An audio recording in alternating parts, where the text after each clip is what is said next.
poder adaptar el hardware libre con la herramienta de DATView. ¿Qué resultados se han obtenido a través de este desarrollo? Podemos ver en la imagen, en la figura 4, el prototipo final desarrollado. Vemos una fuente de alimentación, el compartimento donde está el control electrónico de los motores donde se encuentra el cerebro principal, que es el Arduino. Vemos la construcción del cilindro de doble efecto desarrollado, la válvula de salida que nos permite también, es una válvula unidireccional para que solo nos deje pasar el aire que va hacia el paciente.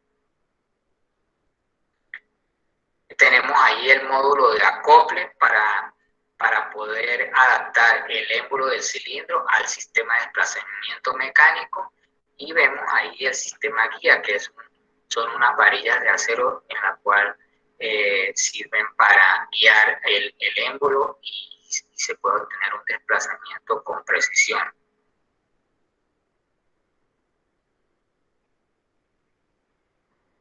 Vemos aquí los resultados obtenidos en las mediciones de las variables. Se logra un cilindro con una capacidad máxima que va de los 900 mililitros a los 1.3 litros generados, lo cual pues nos presenta un rango suficiente para una respiración asistida de acuerdo a los parámetros exigidos por el INVIMA. La presión obtenida fue de 8 milímetros de mercurio. Se hicieron pruebas en relación de respiración IE, se hizo 1:1, que es cuando el tiempo de inspiración es igual al tiempo de expiración. También se hizo en relación 1:2, que es también una de las posibilidades que exige el INVIMA para los ventiladores mecánicos, y se obtuvieron muy buenos resultados. ¿Qué podemos concluir del desarrollo de este prototipo? Se observa un comportamiento estable y controlado del sistema mecánico, en el cual se puede verificar con mayor precisión una vez se ha integrado la estructura en un ventilador completo. El cilindro ofrece grandes ventajas en cuanto a desinfección, ya que estos cilindros son totalmente desarmables, los podemos esterilizar, los podemos lavar, es muy duradero. Como ya les dije, esterilizable mediante dispositivos autoclave. Se requiere lubricación antes de cada uso. Como es un dispositivo mecánico, debemos lubricarlo con algunos lubricantes especiales para equipos médicos, para poder obtener funcionamientos prolongados del cilindro. Debido a que su funcionamiento es a base de pistón, no depende de tomas de aire y oxígeno conectadas en la pared. Esto es una característica importante, ya que se puede volver portátil el prototipo.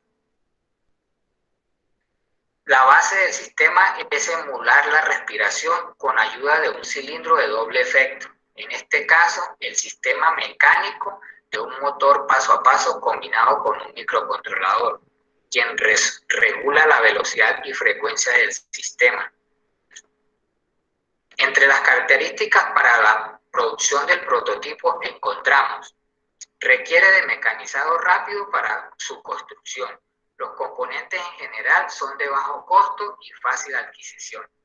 El prototipo es de fácil instalación en estructuras existentes. El ventilador mecánico donde se vaya a incorporar debe contar con un espacio de 70 por 30 centímetros para el módulo completo. Muchas gracias. Mostramos acá unas referencias utilizadas para el desarrollo del prototipo.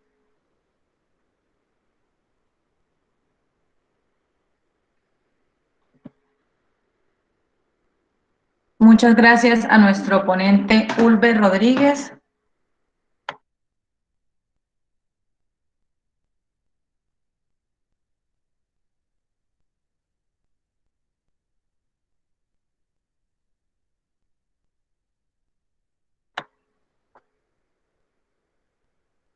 La siguiente ponencia a cargo del estudiante de doctorado Ricardo Andrés García León, diseño de una máquina para la manufactura y moldeo de dulce de leche. Me permito compartir pantalla.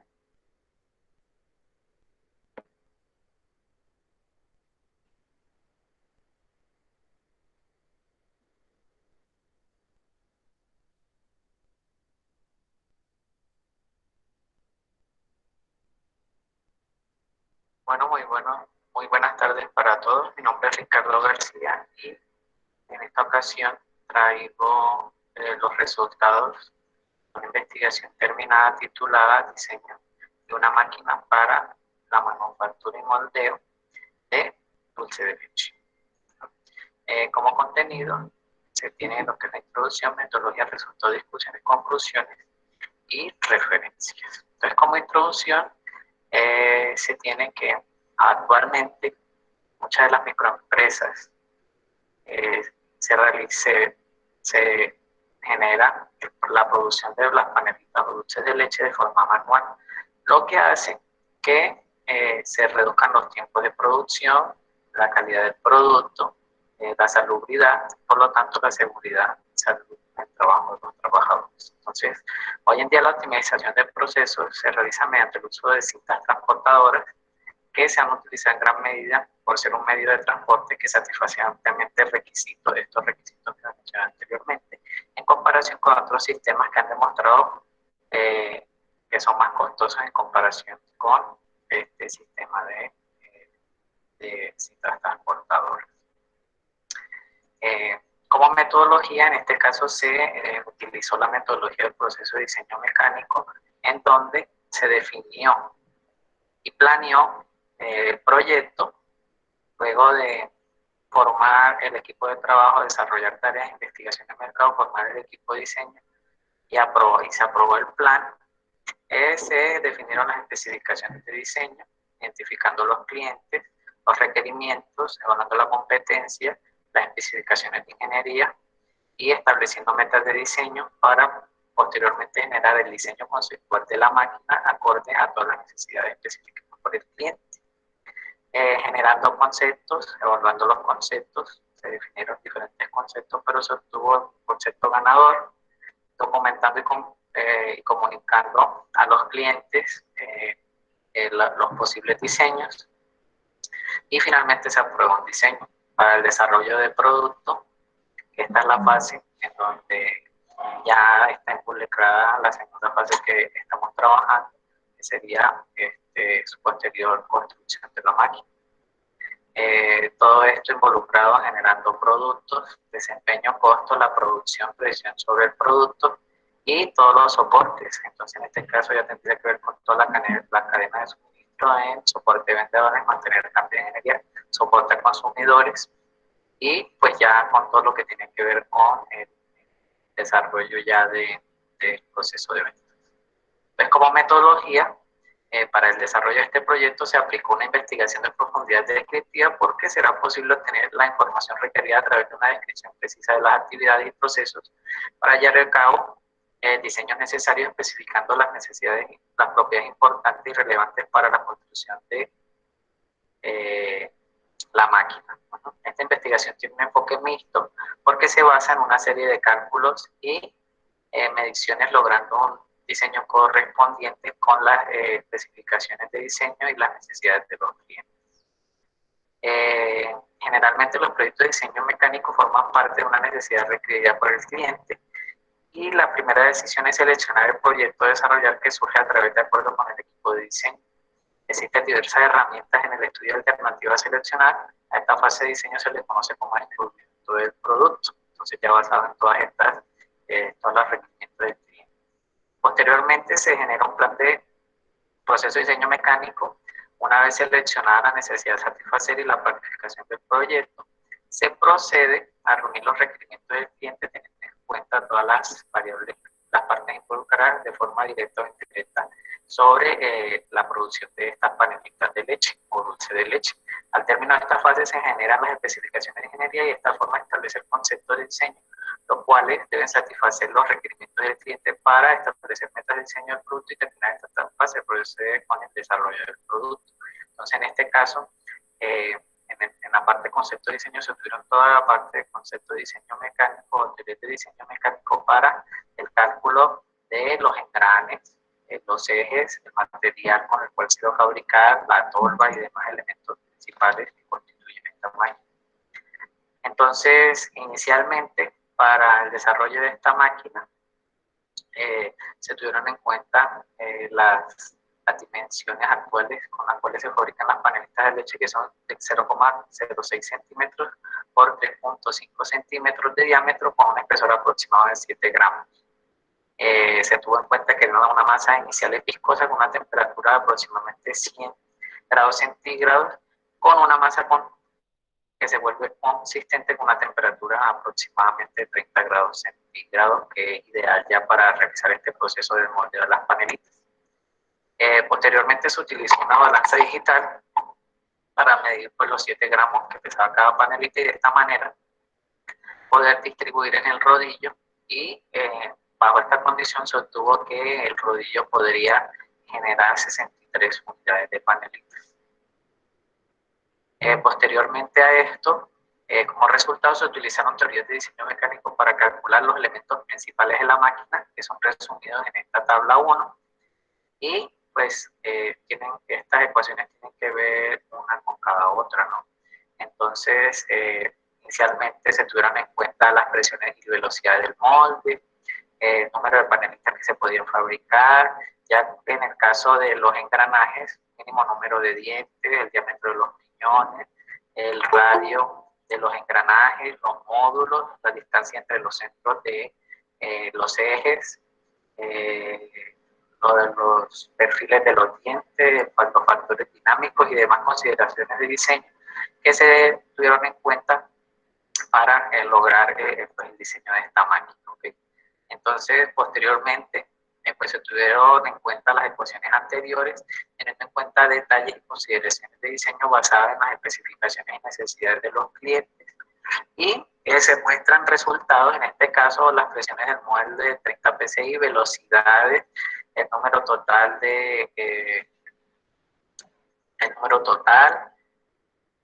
por otra parte, los diámetros de los dientes, las velocidades y demás consideraciones de diseño. Por otra parte, se calculó el diseño de la transmisión, porque las máquinas con las mismas características tienen un motor de aproximadamente 0,5 caballos de fuerza, con las siguientes especificaciones que se muestran en esta diapositiva.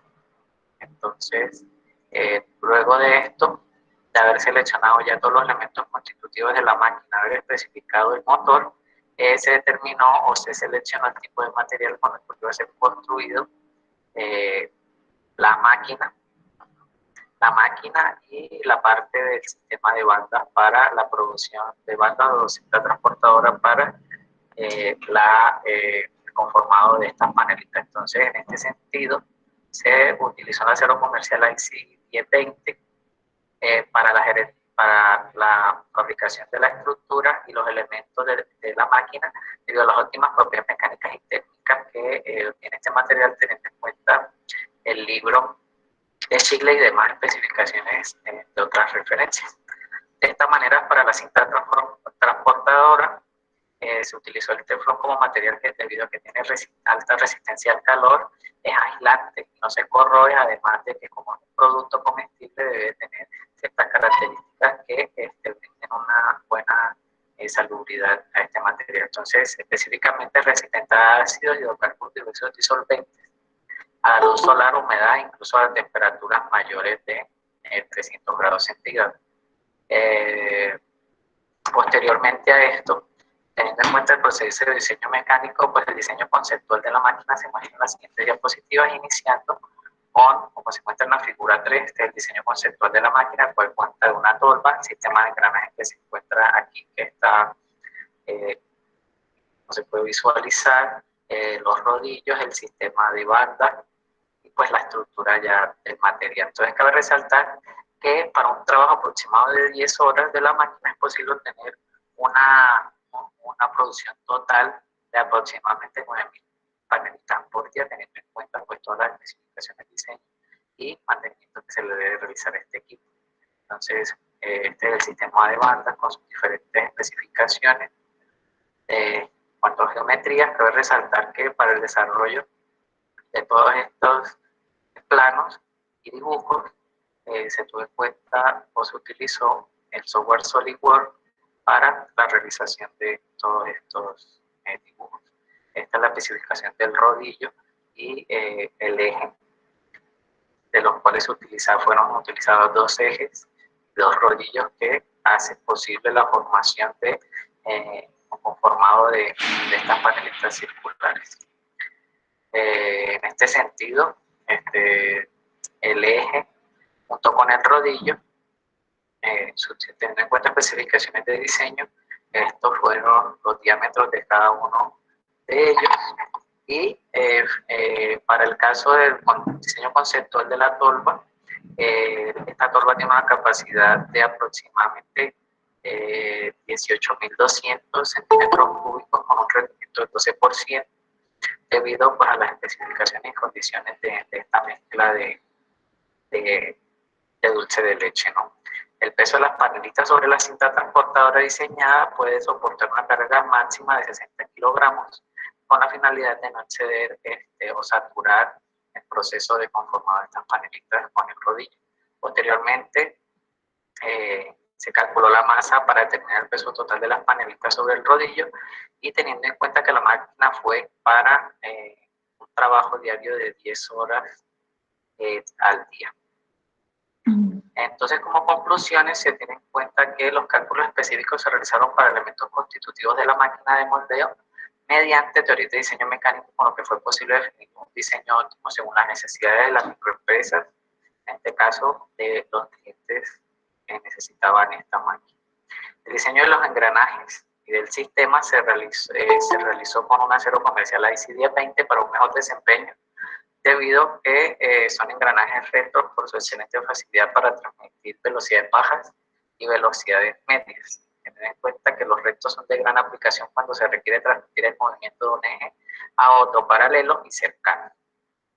El material utilizado para el diseño de la tolva y los rollos fue de teflón, o más conocido como politetrafluorotileno, debido a su condición de antiadherente, debido a que la superficie del material o la consistencia del material era pegajosa debido pues, que es un dulce. Y por otra parte, tiene buenas condiciones para lo que tiene que ver con la salubridad, condiciones de calidad del producto final, que es la panelita. Y como referencia, estas fueron las referencias que se tuvieron en cuenta para el desarrollo de esta máquina. Y pues esto sería todo. Muchas gracias por su atención.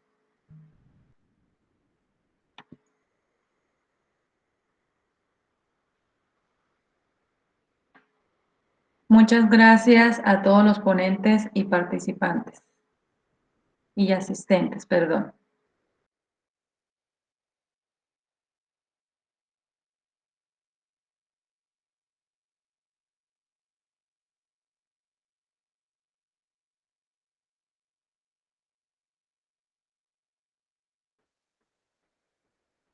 A continuación se presenta la ponencia por parte del estudiante de doctorado Ricardo Andrés García León, titulada Análisis dinámico de 3 frenos de disco en motocicletas. Me permito nuevamente compartir pantalla con ustedes y recordarles hacer las preguntas a través del chat de Meet.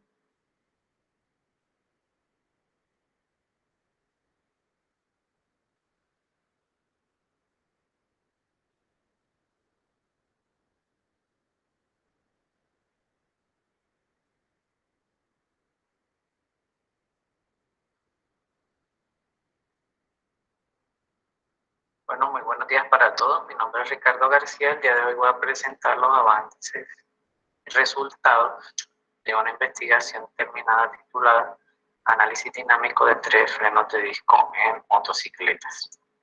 Este será el contenido que se llevará a cabo en el transcurso de la presentación, iniciando con la introducción. Entonces, el sistema de frenado está compuesto, así como el de los vehículos, principalmente por los frenos de disco, las pastillas, los pistones que hacen parte del sistema,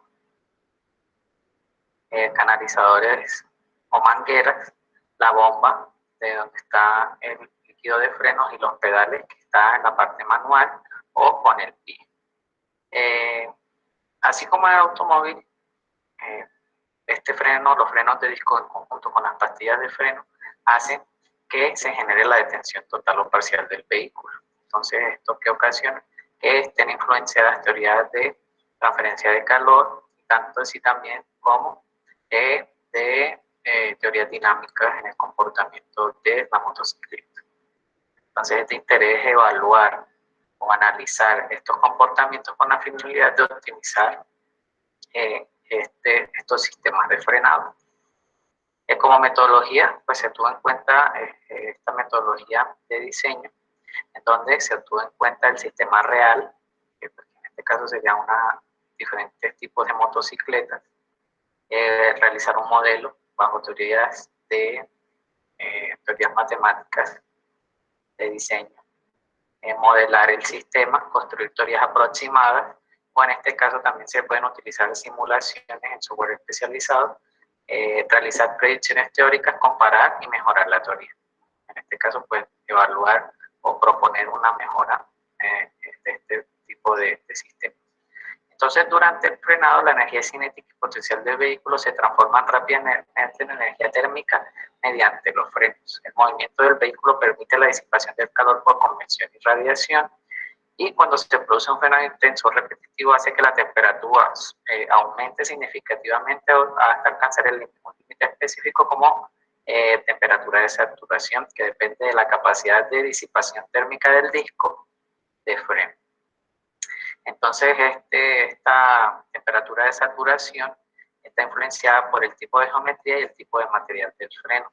Entonces, por eso es que se hace importante realizar todas estas evaluaciones dependiendo de la geometría del disco y de las condiciones, de las consideraciones de diseño. Entonces, generalmente, los frenos de disco de las motos son principalmente fabricados de acero inoxidable de la serie IC 310, cuyas propiedades físicas y térmicas se obtuvieron directamente de la referencia del libro Hansen para la posterior realización de todos los cálculos matemáticos.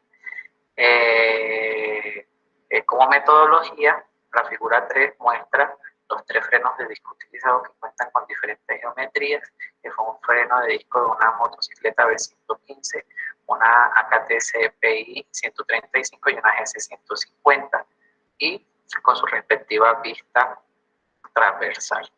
¿Okay? Entonces, estos fueron los frenos de disco que se utilizaron para el desarrollo de esta investigación. Entonces, como metodología, en la realización de los cálculos se realizaron predicciones teóricas sobre el comportamiento dinámico de las motocicletas según los parámetros del freno de disco utilizado actualmente en los diferentes cilindrajes de las motocicletas. Los resultados se compararon con fuentes bibliográficas donde se informan de algunas condiciones de prueba realizadas bajo diferentes condiciones experimentales.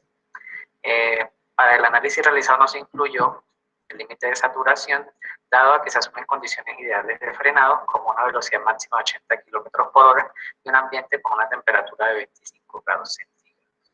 ¿Okay? Entonces, como resultado de discusiones, para el desarrollo de los cálculos, los primeros valores que se deben obtener se basan en la fuerza de frenar una motocicleta teniendo en cuenta la masa. ¿Okay? Entonces, en este caso se tuvo en cuenta la masa de la moto, la masa del piloto, la gravedad específica y el total del peso que soporta cada una de las motocicletas utilizadas para este estudio. Por otro lado, también se tuvieron en cuenta valores de distancia entre el centro de gravedad, como se muestra en la figura 3, y se obtuvieron diferentes distancias desde los centros de cada una de las motocicletas. Para este caso, pues, determinar diferentes cálculos. Entonces, en este caso fue necesario calcular la distancia entre el centro de gravedad de la motocicleta al eje delantero, que es donde se encuentra el disco. Para ello es necesario sumar los momentos de la rueda delantera y calcular el peso de la rueda trasera, que es aproximadamente 10 kilogramos para la Suzuki BES y la KTCPI, y de 12 kilogramos para la Suzuki GS150. Ok, entonces aquí la tabla resume todos los resultados que se obtuvieron, que se tuvieron en cuenta para los posteriores cálculos. Cabe resaltar de que pues, se tuvieron en cuenta, fueron calculados directamente de estas motocicletas. Por otra parte, se utilizaron las principales ecuaciones dinámicas, que son resumidas en la tabla 3. Y la fuerza de frenado tiene muchas variables como la velocidad de la motocicleta, la aceleración, el coeficiente de fricción del pavimento y la zapata, la masa de la motocicleta y el piloto, la distancia de frenado y entre otros factores que influyen en este proceso de frenado. Asimismo, la figura 4 muestra el cálculo de la distancia de frenado bajo una condición inicial de 80 kilómetros por hora y una velocidad final de 0 kilómetros por hora. Asimismo, la distancia de frenado para los tres discos varían en cuestiones de milésimas de segundo, como se puede observar en la figura 4A, y que para el caso de los tres discos el tiempo de frenado varía según el intervalo de velocidad influenciado por la acción del tiempo de frenado y la distancia. Además, muestra una eficacia del sistema en sus diferentes condiciones de funcionamiento. Estos tiempos de frenado se encuentran entre 7.6 y 11.7 segundos por una velocidad de frenado de 1.9 y 2.9 metros sobre segundo. Lo contrario ocurre pues, para la motocicleta más pequeña, que sería la B125, donde los tiempos y velocidades de frenado están entre 15.7 y 18.9 para una velocidad de 1.1 y 1.4 metros por sobre segundo. Entonces, como se pudo observar en la figura 4A, entre mayor es el cilindraje de la motocicleta, como vemos aquí los de las X, mayor va a ser la reacción del sistema de frenado debido a las condiciones o a la geometría del freno de disco. Entonces, además del tiempo de reacción del sistema, no se considera el TRS, que es el tiempo que transcurre desde que la persona acciona el pedal del freno hasta que se alcanza la fuerza requerida. Este es un valor aproximado de 3 segundos. Por otro lado, no se tienen en cuenta acciones aerodinámicas, ya que el sistema aerodinámico es útil en el vehículo a más de 90 kilómetros por hora. Por otra parte, pues también se evaluó la deceleración del sistema de frenado en función de la velocidad, y en este caso ocurre el comportamiento contrario, que para la motocicleta Suzuki BES, este tiempo se hace más corto en función pues, de la deceleración del vehículo. Entonces se puede observar que la distancia de frenado está influenciada por el cilindro el cilindraje de la motocicleta, y como se puede ver en la eficiencia de frenado, entre el cilindraje sea más alto, se obtiene un mejor efecto entre el tiempo y velocidad de frenado. Además que el arrastre gravitacional que impulsa el vehículo se ve con características aerodinámicas como el área frontal y el coeficiente de arrastre, factores que pueden influir en la variable C, incluyendo en la función logarítmica para cada caso. Entonces, en este sentido, se obtuvieron diferentes conclusiones del desarrollo de este trabajo de investigación, y pues se considera el sistema que los autores consideramos como investigación y cálculo fue el más adecuado debido a que los elementos considerados son de fácil acceso, y hoy en día casi todas las motocicletas tienen frenos de disco ventilado en las dos ruedas. Lo contrario ocurre en motocicletas que continúan usando los frenos de tambor en el eje trasero, y generalmente la mayoría de los inconvenientes como pérdida de calor, humedad y por lo tanto la corrosión resultan en la eficiencia y la seguridad del proceso de freno. Esta investigación se realizó con la finalidad de estudiar la relación geométrica del freno de disco hacia un mejor rendimiento de frenado en términos de disipación de calor al entorno y por lo tanto la eficiencia y seguridad del proceso de frenado. Entonces cabe resaltar que la muestra 3, que en cuanto mayor sea el freno de disco, entre mayor tenga un mayor cilindraje, tiene las mejores propiedades dinámicas del sistema. Entonces, finalmente, es de gran importancia la aplicación de software de diseño para análisis de elementos finitos, ya que va a ser posible comprobar, verificar y analizar condiciones de trabajo y aplicar la teoría dinámica y con la finalidad pues, de obtener una mejor configuración de estos sistemas de freno y evaluar diferentes propuestas como pueden ser geometrías, tipos de materiales y demás. Estas fueron algunas referencias que se utilizaron para este trabajo de investigación y eso sería todo. Muchísimas gracias por su atención.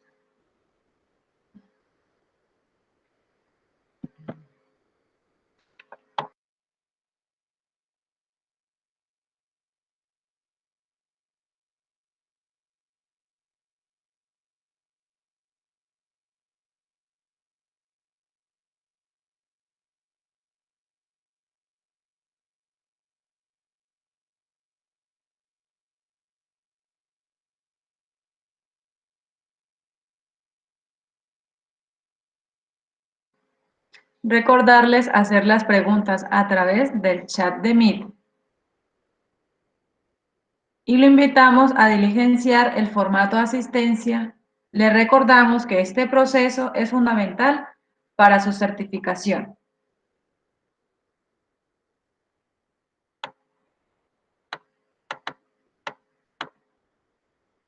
A continuación, presentamos la ponencia Incremento en la eficiencia energética de estaciones de compresión de gas natural mediante un ciclo de potencia Rankine, a cargo del doctor Carlos Javier Noriega Sánchez.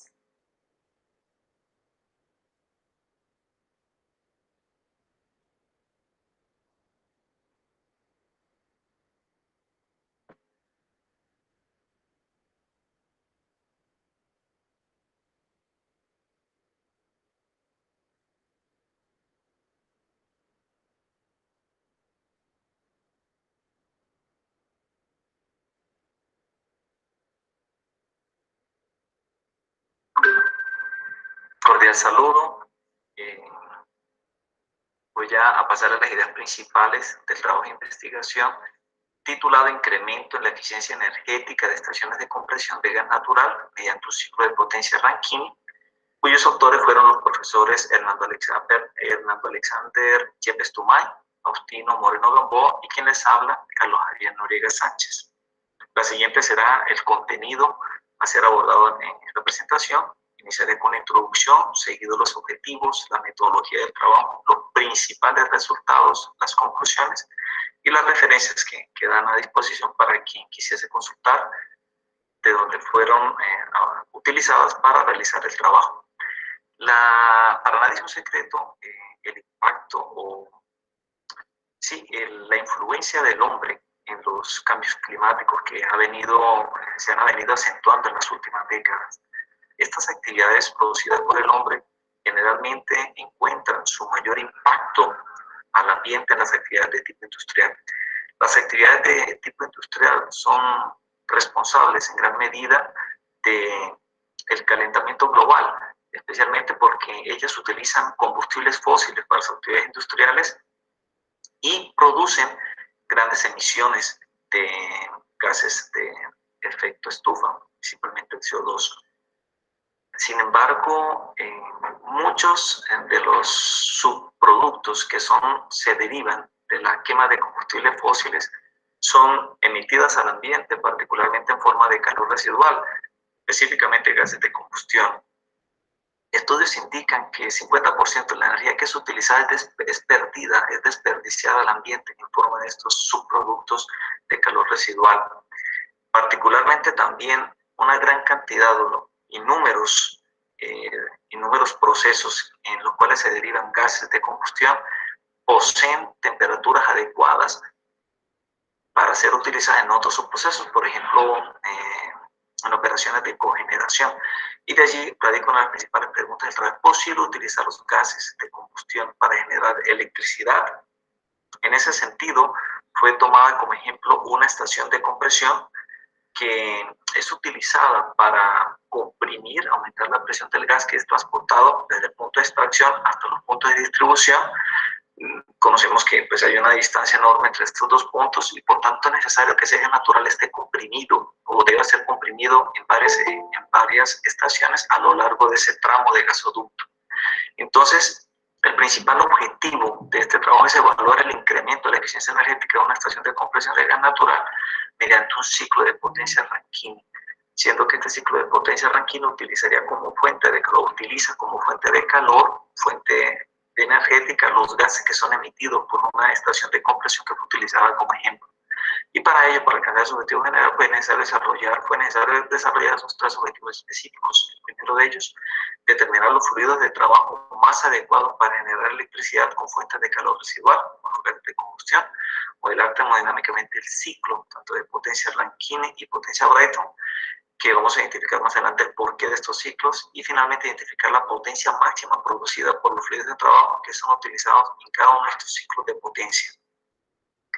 4 etapas fueron necesarias para desarrollar la metodología del trabajo. En la secuencia serán explicadas. La primera de ellas fue la selección del fluido de trabajo. Después de un análisis criterioso en la literatura, no es fácil identificar fluidos de trabajo específicos para aplicaciones de aprovechamiento de energía en gases de combustión o fuentes de calor residual. Esto debido a que la gran cantidad de fluidos, ya sea de tipo orgánico o inorgánico o natural, también que existen en la naturaleza. Sin embargo, es posible a partir de unos criterios limitar la escogencia de varios de ellos. En este caso, el estudio se fijó el potencial de calentamiento global y el potencial de destrucción de capa de ozono, pero principalmente el potencial de destrucción de la capa de ozono, conocido como ODP, Ozono Depletion Potential, de valor cero, es decir, que los fluidos utilizados no deben destruir la capa de ozono. Y a partir de eso, aunque varios de ellos fluidos poseen un valor de potencial de calentamiento global conocido en la literatura por sus siglas en inglés como GWP, de 1 hasta valores próximos a 4000, todos tienen la particularidad de que no destruyen la capa de ozono, como ya les había mencionado.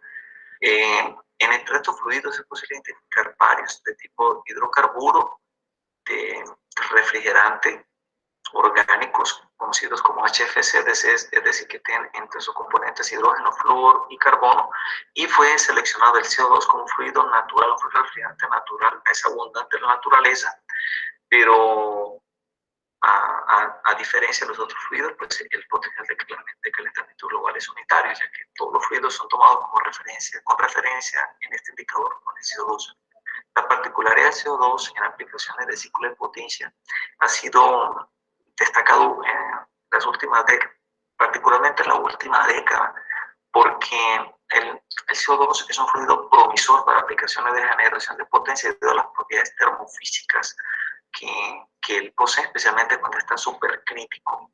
Entonces, es el fluido de referencia que fue considerado en el estudio para comparar el desempeño que presentaron los otros fluidos orgánicos con relación a este fluido de tipo natural. Dos configuraciones de ciclo fueron utilizadas. Una, Rankine, configuración clásica para ciclos de potencia. Y cuando trabajamos con un fluido orgánico en un ciclo Rankine, pues este ciclo es conocido como ciclo Rankine orgánico, ¿sí? Entonces, 4 fluidos hidrocarburos y 5 refrigerantes orgánicos fueron encajados o modelados bajo esa configuración de ciclo, y el CO2 fue modelado en el ciclo Brayton, bajo configuración de ciclo Brayton. ¿Por qué? Porque el CO2 tiene una temperatura crítica alrededor de 31 grados centígrados, es una temperatura muy baja si tomamos como referencia la fuente donde va a ser enfriado, es decir, el intercambiador de calor o el condensador, generalmente en los ciclos Rankine. Entonces necesitamos una fuente para enfriarlo que tenga una temperatura mucho más baja que 31 grados 25, 20 grados, lo cual es realmente complicado en climas tropicales como el nuestro. Entonces, en ese sentido, por esa restricción, es recomendable utilizarlo en un ciclo Brayton, en el que CO2 está como un gas supercrítico, y por eso esa configuración de ciclo Brayton en el caso de CO2 es considerado como un ciclo totalmente supercrítico. Tanto presión cuanto temperatura de CO2 son consideradas arriba de sus condiciones críticas. Y como puede ser observado en la tabla, fueron fijadas unas temperaturas máximas de cada uno de esos fluidos en cada uno de esos ciclos de potencia, siendo que los fluidos orgánicos pues tienen una restricción debido a que, por ejemplo, los hidrocarburos presentan algún riesgo de inflamabilidad o de degradación térmica, como también ocurre con los refrigerantes. Por otro lado, el CO2 pues, no tiene restricción, ya que él es altamente estable térmicamente, teniendo temperaturas alrededor de 1200 grados centígrados y aún no presenta descomposición térmica. Entonces, digamos que una principal restricción de cada uno de esos gases, de cada uno de esos fluidos en esos ciclos de potencia. La fuente de calor que en la figura pues, la identificamos como heat source son los gases de combustión que son emitidos por una unidad compresora de referencia cuyo fabricante nos indica que tanto temperatura como flujo de masa de esos gases de combustión son de 617 grados centígrados y 1.42 kilogramos por segundo. Y después de fijar el ciclo, pues se modeló termodinámicamente a partir de ecuaciones de balance de energía en cada uno de los componentes del ciclo. Y para evitar la violación de la segunda ley, pues es necesario discretizar los intercambiadores de calor para evitar que los perfiles de temperatura, tanto de la fuente caliente y del fluido de trabajo, ¿cierto? El fluido orgánico, el CO2, o del fluido de enfriamiento y el fluido orgánico, o CO2, pues evite que se crucen. Entonces, es una restricción numérica para garantizar que tanto primera como segunda ley pues, se cumplen en el ciclo. Y la validación computacional del código fue realizada para tener, digamos, un soporte de que la implementación numérica se hizo efectivamente. La referencia puede ser consultada al final, donde están expuestas todas las referencias utilizadas para el trabajo.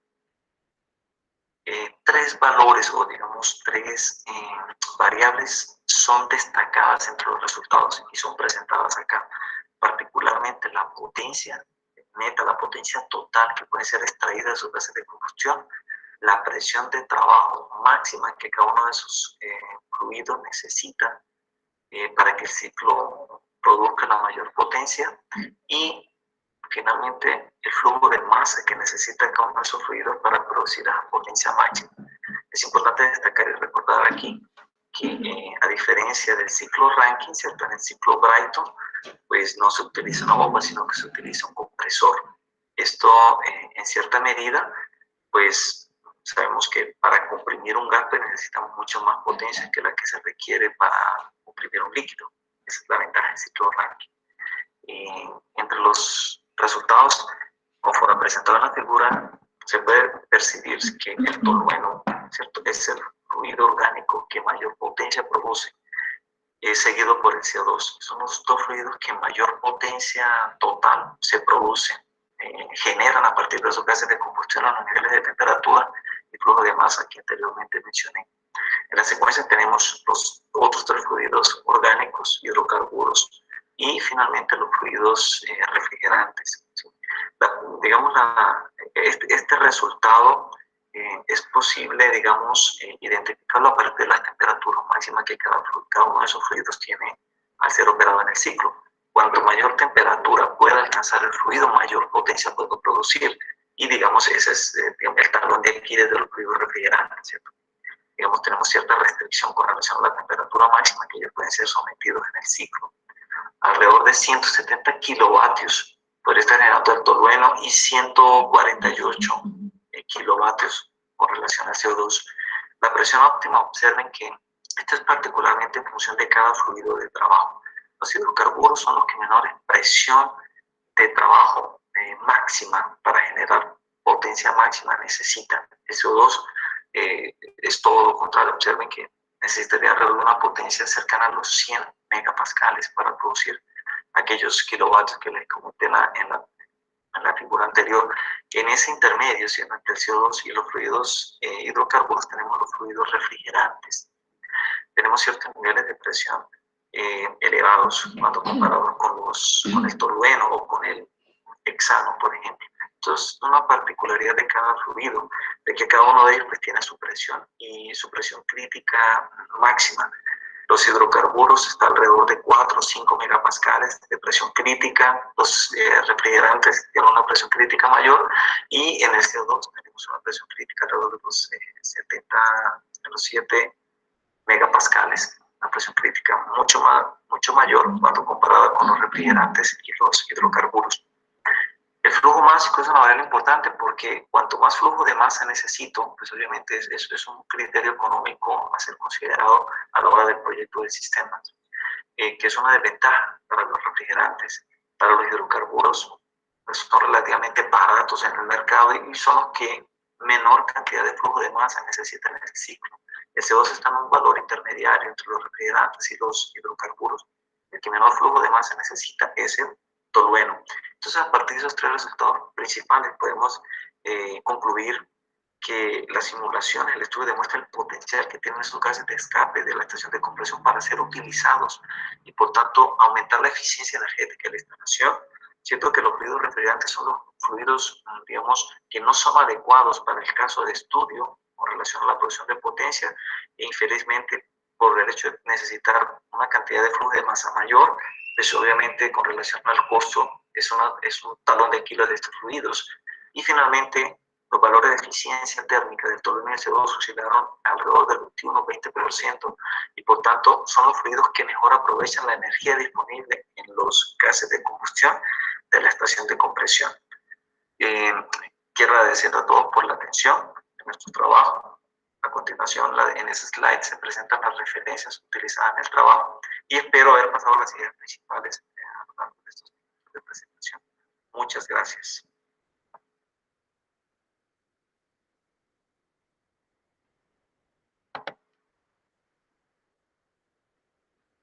Muchas gracias al ponente Carlos Javier Noriega por su presentación.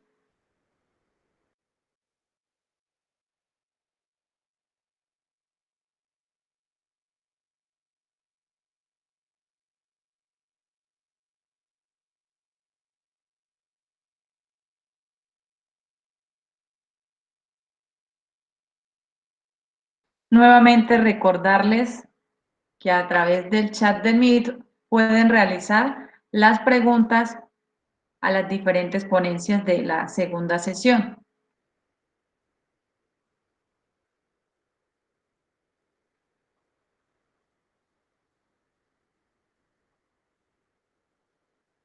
Me permito presentar la siguiente ponencia titulada Análisis de la mantenibilidad en el diseño y su importancia en la vida útil de los sistemas mecánicos, a cargo del estudiante de doctorado Eder Flores Solano.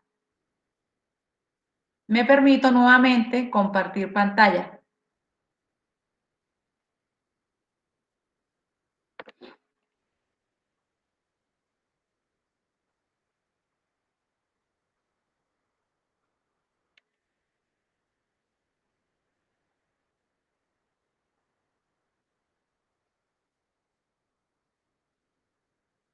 Gracias por permitirnos presentar en este gran evento que es la séptima Semana Internacional de Ciencia, Tecnología y Innovación. Nuestro tema de participación es análisis de mantenibilidad en el diseño y su importancia en la vida del sistema mecánico. Nuestro grupo de trabajo fue ingeniero magíster del ingeniero Roberto y quien les habla Ederson, pertenecientes a los grupos vulgares y respectivamente de la Universidad Francisco de Paula Santander. Nuestro tema y trabajo tienen un contenido, el cual será presentado de la siguiente manera: una introducción, una metodología, resultados, conclusiones, referencias. Empezamos con la introducción de cómo involucra el diseño es tan importante para terminar un trabajo en el cual nuestro proceso final es en un buen funcionamiento de un sistema mecánico al cual se le van a programar sus tiempos de parada para hacer el mantenimiento sin dificultades y que tengan una gran vida.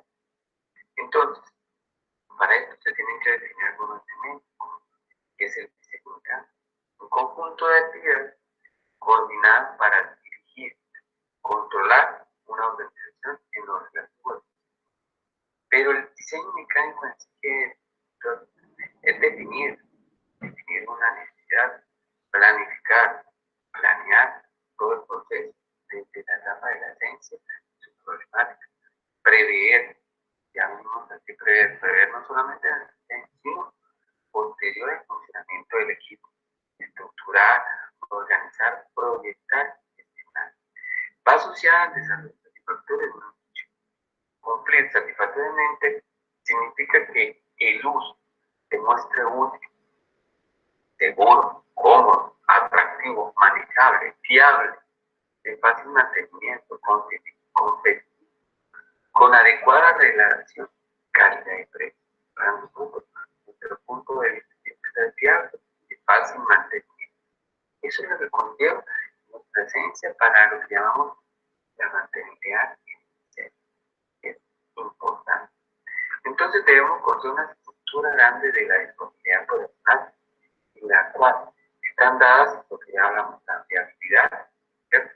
Que es tener un equipo que disminuya sus paradas de planta sin aumentar los costos de la empresa.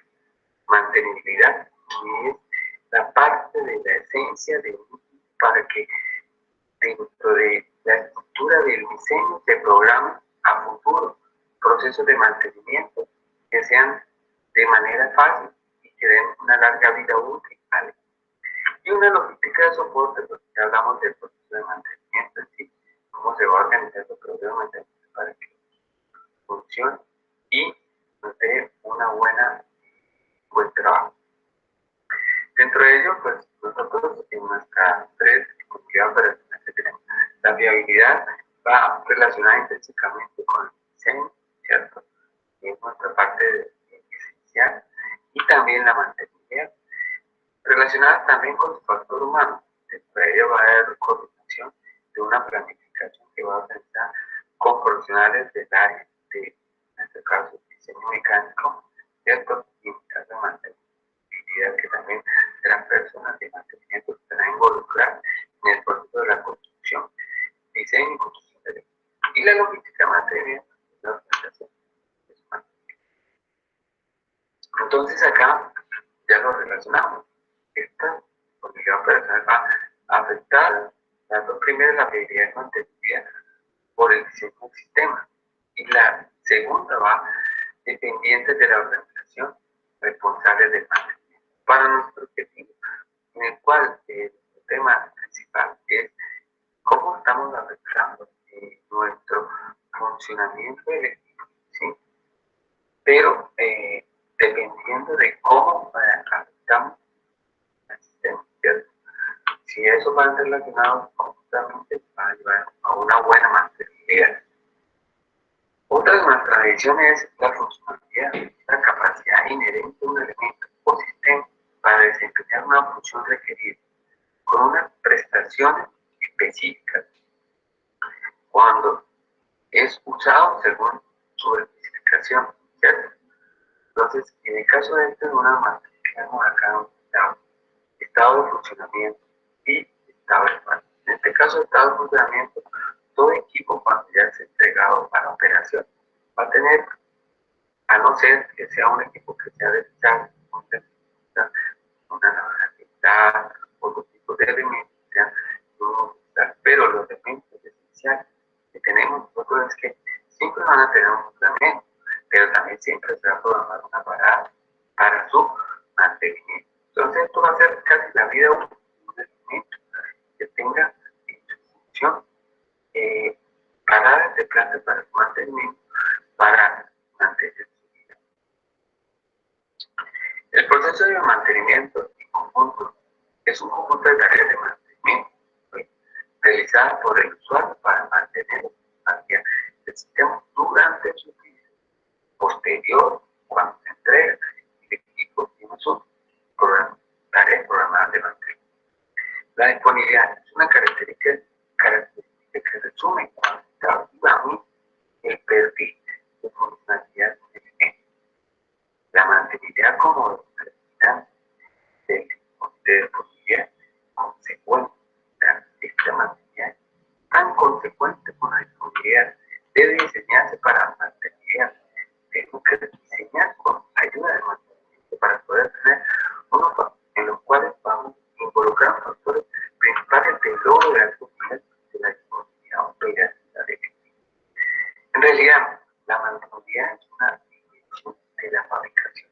Aquí estamos conjugando en toda esencia en mantenibilidad para redundar en un posible buena vida útil de mantenimiento y del equipo operacional. Una política de gestión de mantenimiento. Pregunta, esa política de gestión que hablamos de los sistemas del diseño y la gestión del sistema. Para este caso, nosotros enfocamos a todas las definiciones problemáticas. Esto es un sistema de refrigeración con algoritmo.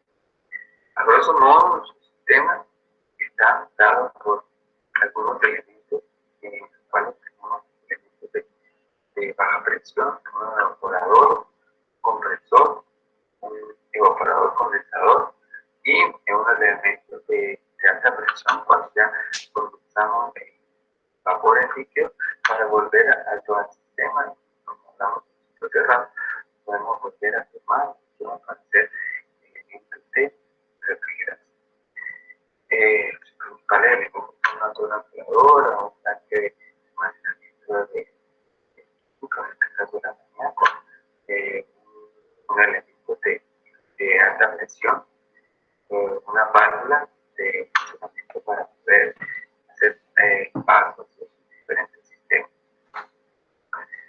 En este caso, hablamos de lo que pasó en un sistema común.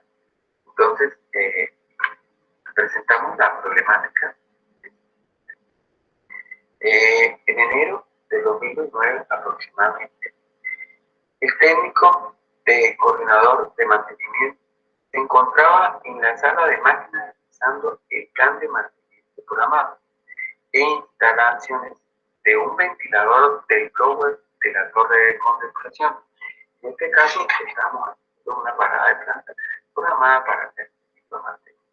Después de finalizar la actividad de mantenimiento programado, se procede a restablecer la operación del sistema de refrigeración, encendiendo la torre condensadora, la bomba de recirculación y el compresor de amoníaco.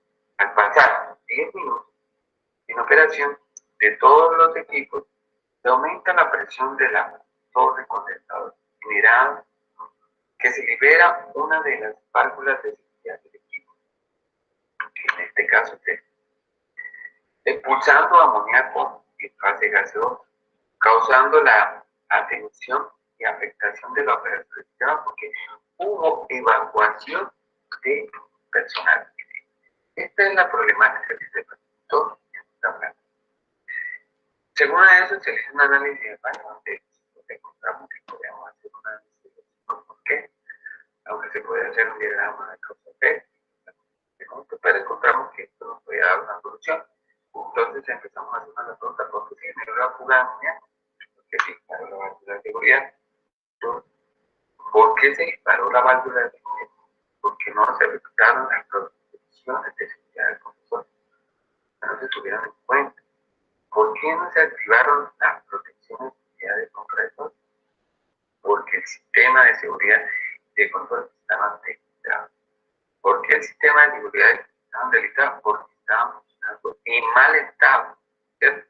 ¿Por qué estaban funcionando? Porque tenían pérdidas de material en las válvulas de acuerdo al desplazamiento del líquido y de gases, en este caso amoníaco, y fallas y elementos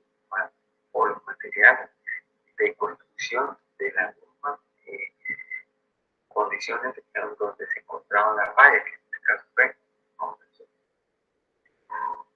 Estos resultados nos dieron que son planos que van en el compresor, donde suben y aquí vemos un poco.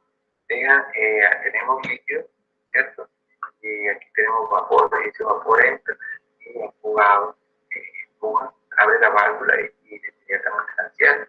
Simplemente hicieron que como se estaba tomando con amoníaco, así se amoníaco hizo que fallara el sistema porque el cierre, no había un cierre hermético de él, por eso se causó la fuga del elemento encontrado y del amoníaco, el cual conllevó a que se presentara una parada esperada de la planta y una salida de emergencia de personal alrededor de él. Entonces nuestros trabajos se encuentran en unas condiciones, cual encontramos, pues partimos de que no fue un proceso operativo, sino un proceso en el cual su construcción hizo que encontráramos condiciones que no estaban involucradas en la actividad. Entonces, en este trabajo se observó que se deben hacer investigaciones no solo en el proceso determinado por este fundamento, sino que además se debe analizar variables que fueron afectadas. Estamos diciendo, las herramientas de análisis de fallos son muy efectivas en la búsqueda del daño que ocasiona la parada del cambio de elemento. En la búsqueda de ese factor que afectó el sistema de refrigeración, se detectó que fue en la fase de donde no hubo una mala mantenibilidad, donde hubo una mala mantenibilidad afectando el mantenimiento, una parada inesperada de planta. El material de la válvula, la esencia del compresor, es el mismo, o sea, es el mismo. Lo que se realizó fue un arreglo en la válvula para poder hacer un ensanchamiento y que perdurara más tiempo del elemento, sin que se encontrara el dinero. Esta es nuestra referencia y por toda su atención, gracias. Muy amable.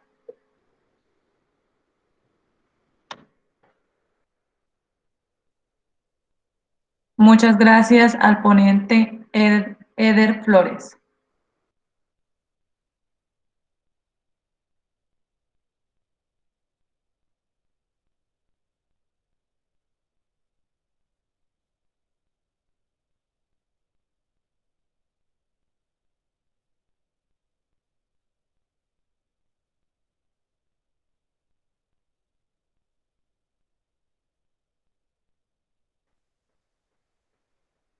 Nos disponemos a escuchar la última ponencia de esta jornada a cargo del magíster Juan Guillermo García Rincón y su ponencia titulada Módulos de carga eléctrica sustentable Ecotics y Gora, Cañaguate, Samán para generar acceso gratuito a puntos de carga eléctrica en espacios públicos. Me permito nuevamente compartir pantalla.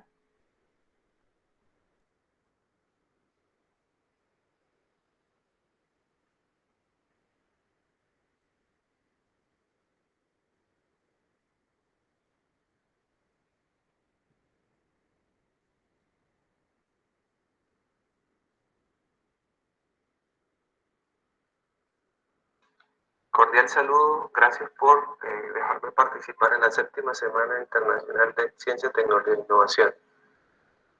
La ponencia que se va a presentar se llama Módulos de Carga Eléctrica Sostenible Ecotics y Gora, Cañaguate, Samán para generar acceso gratuito a puntos de carga eléctrica en espacios públicos. Quien va a presentar soy Juan Guillermo García Rincón, rector del Tecnoparque Nuevo Caña. Los autores son Juan Guillermo García Rincón, Ulver Rodrigo Rodríguez Pinzón e Iván Alberto Franco Gutiérrez. Introducción. Este proyecto consiste en estructurar una solución que permita contribuir y satisfacer una necesidad detectada, como lo es la limitada oferta de puntos de carga para smartphones, tablets y laptops en espacios públicos de alta concurrencia, de personas como lo son salas de espera en hospitales, centros comerciales, aeropuertos, terminales, bibliotecas, universidades, eventos, parques y pequeños negocios de atención al público. Pues queremos brindar una nueva oportunidad para este problema que encontramos.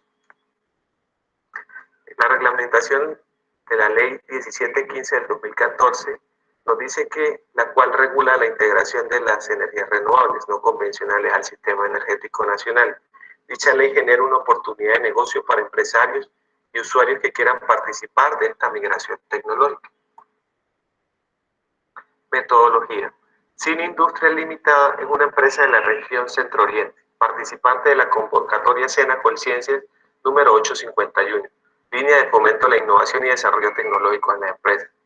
Ha asumido el reto de generar una oferta tecnológica a través del desarrollo de 3 prototipos o productos innovadores llamados EcoTICs, soportados con el uso de la luz solar, energía solar fotovoltaica, capaces de generar, acumular, medir y suministrar la energía eléctrica requerida para el proceso de carga rápido de las baterías en dispositivos móviles para acceso a las TICs y que puedan ser instalados tanto en locaciones externas como internas de alta concurrencia. Justificación. Satisfacer una limitada oferta de puntos de carga eléctricamente seguros para dispositivos móviles como smartphones y PCs portátiles en lugares de alta concurrencia, aparte que sean sostenibles, sustentables, aliados con los planes de desarrollo nacional, departamental y municipal, y aparte que sean normalizados. Alcance.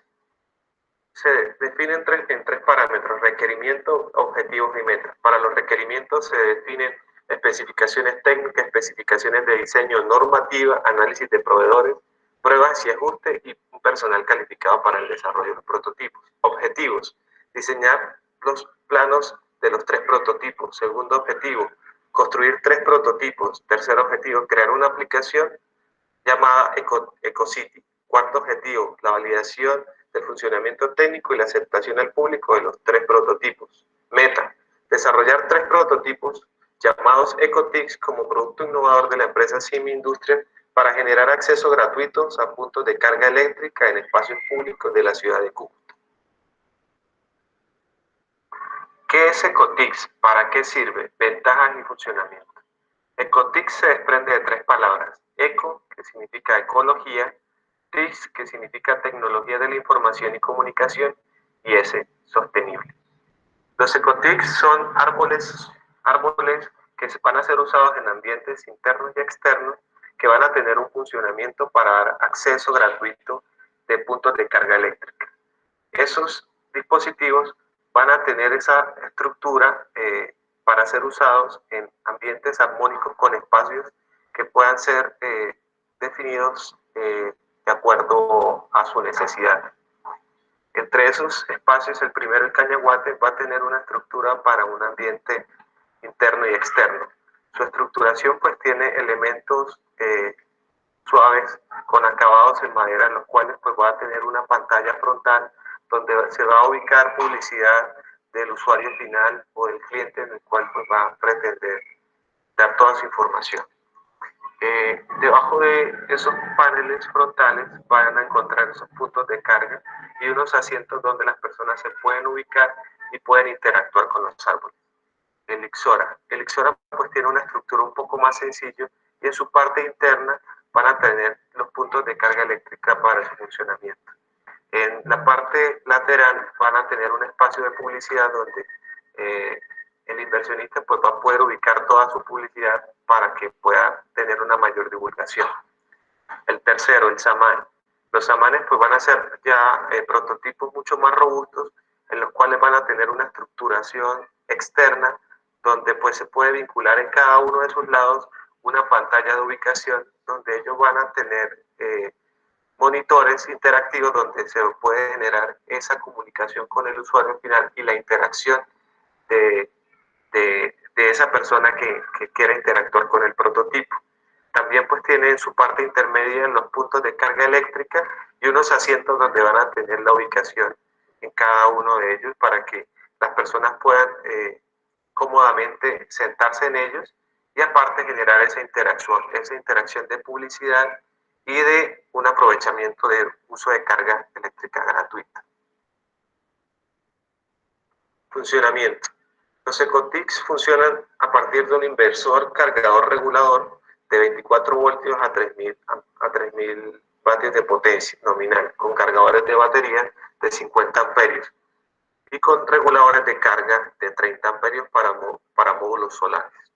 Los modelos de 3 kVA permiten la ecualización de baterías en un componente de tipos 3x1 que combina inversor de 230 voltios, cargador de baterías, cuando se conecta una entrada auxiliar de corriente alterna, como puede ser una red, un grupo electrógeno o similar, y un regulador de carga solar desde los paneles solares. Como pueden ver en la estructura, pues ese es el funcionamiento que va a ir integrado como principio del sistema solar fotovoltaico. La alimentación, el inversor y la distribución de uso final de esa corriente. Resultados. Para el desarrollo de los 3 prototipos se plantea un primer prototipo de diseño llamado cañaguate. Como pueden apreciar en la figura, pues se puede observar toda la ingeniería de detalle y un renderizado en la parte derecha, donde pueden apreciar la estructura de funcionamiento virtual de ese prototipo. Acá, en esta presentación de resultados, se muestra el producto final del desarrollo del primer prototipo llamado cañaguate, con una estructura de superficie en madera y unos soportes superiores con hojas pintadas para darle una mejor apreciación del prototipo. El segundo prototipo pues se basó en un Ixora. Como pueden apreciar en la parte intermedia, pues está todo el diseño de ingeniería de detalle de cada una de las componentes que hacen parte del prototipo. En su parte frontal pues pueden apreciar los puntos de carga, pues donde van a tener fácil acceso a eso. Este prototipo pues tiene la característica que va a ser usado para ambientes internos. En la parte derecha pues pueden apreciar un renderizado de ese producto. Como resultado final pues ahí está el Ixora con su desarrollo funcional y pues ahí se muestra todo el desarrollo del prototipo. Como se puede apreciar en la última imagen, allí se encuentran los puntos de carga en un espacio interno para su funcionamiento. El tercer producto es basado en un árbol llamado Saman. En su parte intermedia pues está toda la ingeniería de detalle estructural para el desarrollo del producto y en la parte derecha se encuentra el diseño renderizado en el cual pues, se muestra una estructura externa de visualización del prototipo. Como resultado final pues ya se encuentra todo el desarrollo. Este prototipo pues tiene una característica que se utiliza para ambientes externos, ya con dimensionamientos mucho más grandes, pues para poder tomar un área compleja de absorción de energía solar fotovoltaica, y en su parte intermedia pues se encuentran los puntos de carga de aplicación del prototipo. Para el funcionamiento de los ECOTICS pues se desarrolló una app llamada EcoCity. Esta tiene el fin de complementar la experiencia de uso de los ECOTICS, lo cual permitirá geolocalizar el ECOTICS para un máximo provecho de ubicación e indicará la ruta óptima para llegar a él, de forma que se pueda garantizar el suministro de carga eléctrica segura, eficiente y ecológica para sus dispositivos móviles en lugares públicos de alta concurrencia. ECOTICS se concibe como una red cultural virtual, la cual incentivará la divulgación del conocimiento acerca de tecnologías de generación en el uso de energías renovables no convencionales. Conclusiones. Los ECOTICS operarán de manera similar a una máquina expendedora de golosinas, gaseosas o café, ya que es común observar máquinas como las mencionadas anteriormente en parqueaderos, aeropuertos, terminales y diferentes salas de espera. La diferencia radica en que los ECOTICS no representan ningún costo económico al usuario final. Aquella persona que lo use lo hace completamente gratis. Otra diferencia radical es que pueden ser sustentables, no consumen energía eléctrica del sistema integrado nacional. Es decir, no representa un gasto adicional al inversionista y además pues tiene una calidad adicional que no representa o no está sujeta a cables o a tomas eléctricos, lo que permite garantizar una gran versatilidad y una adaptabilidad. Pueden ser reubicados según la necesidad del espacio sin que esto afecte su funcionamiento. En la actualidad, en el auge de las TICs y la importancia de las apps, se hace indispensable incluir en cualquier proyecto la innovación y el no hacerla sería una desventaja comercial. Por eso es importante poder ubicar como prototipo en cualquier espacio interno o externo que se quiera aplicar. A continuación se muestra también toda la bibliografía representada para el desarrollo de cada uno de los prototipos ya mencionados, basadas en energías renovables no convencionales, como es la aplicación de la energía solar fotovoltaica. Gracias por su atención.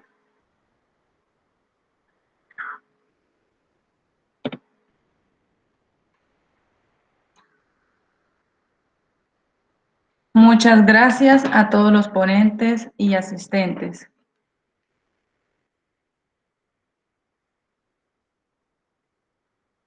Recordarse suscribirse en el canal de YouTube de Ciencia, Tecnología e Innovación UFPS y activar la campana para acceder a las notificaciones, y además allí encontrarán las intervenciones de los ponentes de las diferentes áreas de conocimiento.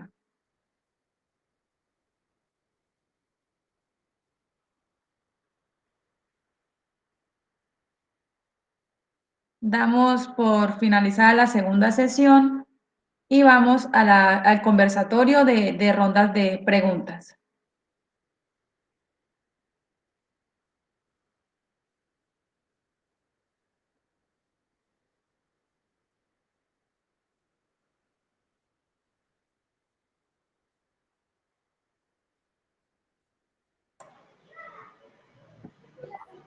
Para la ponencia Incremento en la eficiencia energética de estaciones de compresión de gas natural mediante un ciclo de potencial Rankine. La pregunta, doctor Carlos, es la siguiente. ¿El tener presiones en el orden de los 100 MPa es demasiado alto? Bueno, yo agradezco primero que todo la pregunta del profesor Moreno, ¿sí? Una pregunta muy puntual y bueno, para responder es lo siguiente, claro, es alta. ¿Por qué? Porque ya de entrada estamos penalizando al CO2 con relación a los parámetros de operación. ¿Por qué? Porque si para un ciclo Rankine, el que el profesor también tiene fundamentos de termodinámica y también conoce la teoría bien de ciclos, si voy a aplicar un ciclo Rankine, yo tengo que condensar el fluido, ¿cierto? Entonces, la fuente de enfriamiento fue de 40 grados. ¿Qué es lo que pasa con el CO2? El punto crítico del CO2 es de 30 grados, ¿sí? Entonces, ¿qué pasa? Ya para 40 grados no tendría condensación. Entonces, tengo que utilizarlo en ciclos Brayton, es decir, arriba del punto crítico. Entonces, ya de entrada lo estoy penalizando con la presión de condensación, que es 7 megapascales, que es una presión alta, ¿cierto?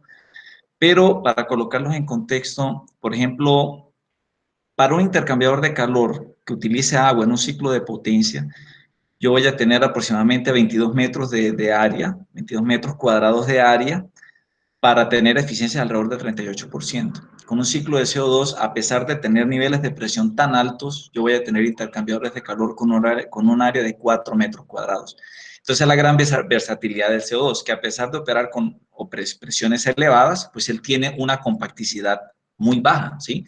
Entonces, voy a tener un ciclo que puede producir los mismos niveles de potencia con una relación volumen-área más baja, ¿cierto? Entonces, es la gran ventaja del CO2. Claro que hay una penalidad con la presión. Precisamente, pues, el CO2 en ese análisis, pues, él es el sacrificado, ¿cierto? Pero miren que tiene niveles de presión, niveles de potencia comparables al tolueno, pero el tolueno es un hidrocarburo y él, pues, obviamente tiene riesgo de inflamabilidad, que es un control adicional que habría que adicionarle al ciclo, ¿sí? Pero desde el punto de vista ambiental, ¿cierto? Yo prefiero tener el CO2 en un ciclo de potencia que estarlo emitiendo al ambiente, porque precisamente ese exceso de CO2, pues lo que ha desencadenado es aumento de temperatura, ¿no? Que pues está reportado y evidenciado en la literatura. Pero claro, es alto, pero no es exagerado con relación a lo que se explora y a lo que se estudia en las referencias bibliográficas con relaciones a ciclos de potencia. En la verdad, el valor, yo dije de la orden de 100 megapascales. Ese valor puntualmente es de 83 megapascales. Y claro, continúa siendo alto, pero repito, voy a tener un nivel de compacticidad mucho más, va a ser un ciclo mucho más compacto que el que tendría con los otros fluidos, incluyendo el agua, ¿sí? Esa es la gran, digamos, desde el punto de vista operacional sería la ventaja, ¿sí? Y obviamente, entre más compacto sea el sistema, pues obviamente voy a tener tuberías, un sistema de menor tamaño que me pueden soportar esos niveles de presión. Entonces, no sé si la respuesta quedó clara. Muchas gracias, doctor Carlos, por su intervención.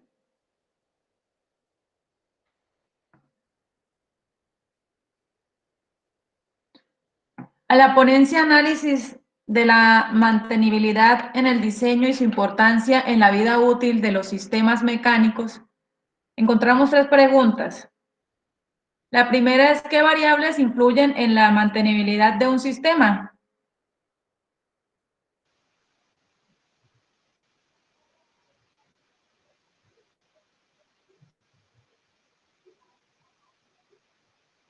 Le cedo la palabra al profesor Eder Flores.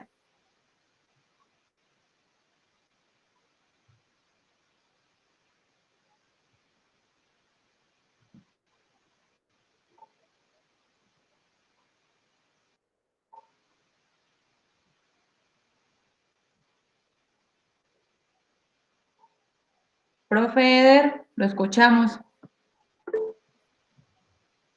No, señor, no lo escuchamos, profe.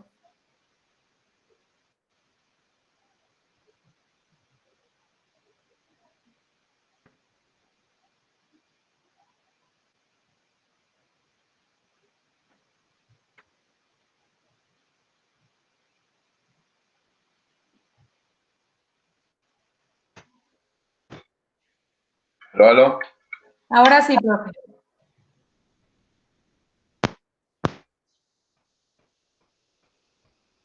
Profe.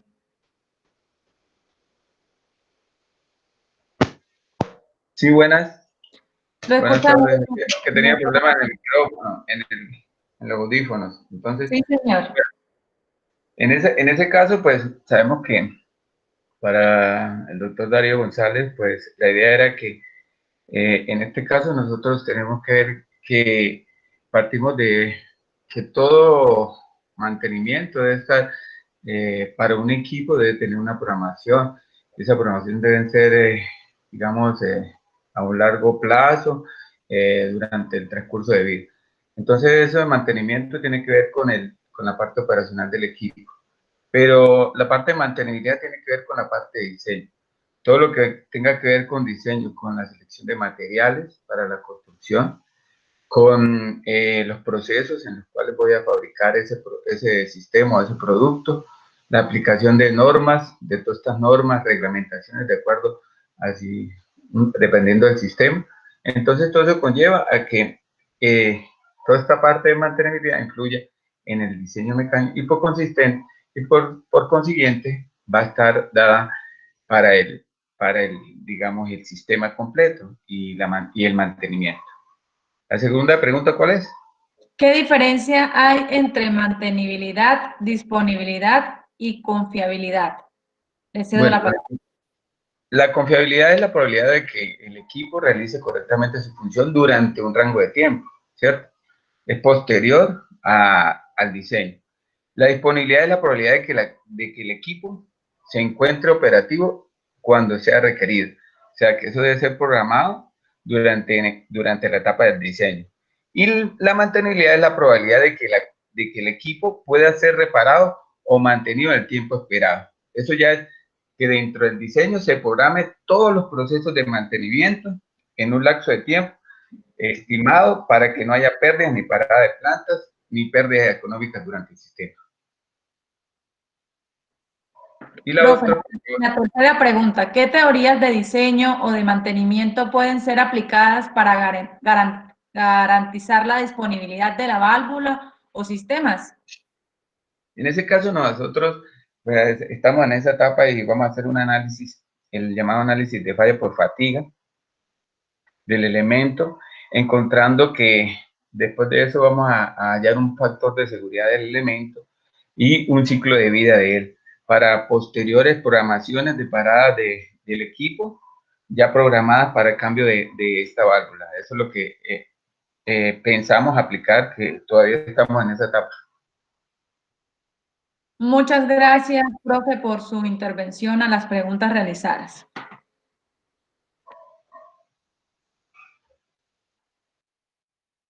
Para la ponencia de módulos de carga eléctrica sustentable ECOTICS para generar acceso gratuito a puntos de carga eléctrica en espacios públicos. La pregunta es la siguiente. ¿Cuál es el aporte a la ciencia, tecnología e innovación en el diseño de un sistema de carga eléctrica en espacios públicos? Hola, buenas tardes. El aporte de ciencia y tecnología pues parte en aplicar los sistemas solar fotovoltaico como desarrollo tecnológico de esa tecnología. En la parte de tecnología implícita dentro del proyecto, pues todo el desarrollo de los prototipos que acompaña a ese tipo de energía. Y en la parte de innovación, pues se da en el entorno donde se aplica de forma incremental, como innovación incremental, pues en la interacción que tienen los prototipos con los usuarios que interactúen a la hora de generar pues, esos puntos de carga en esos espacios públicos. Gracias. Muchas gracias, Magíster, por su intervención. De esta manera damos por terminada esta jornada en la 7ª Semana Internacional de la Ciencia, Tecnología e Innovación. Le agradecemos a todos por su participación. Claro. Bueno, muchas gracias, muy amable. A ustedes, muy amables.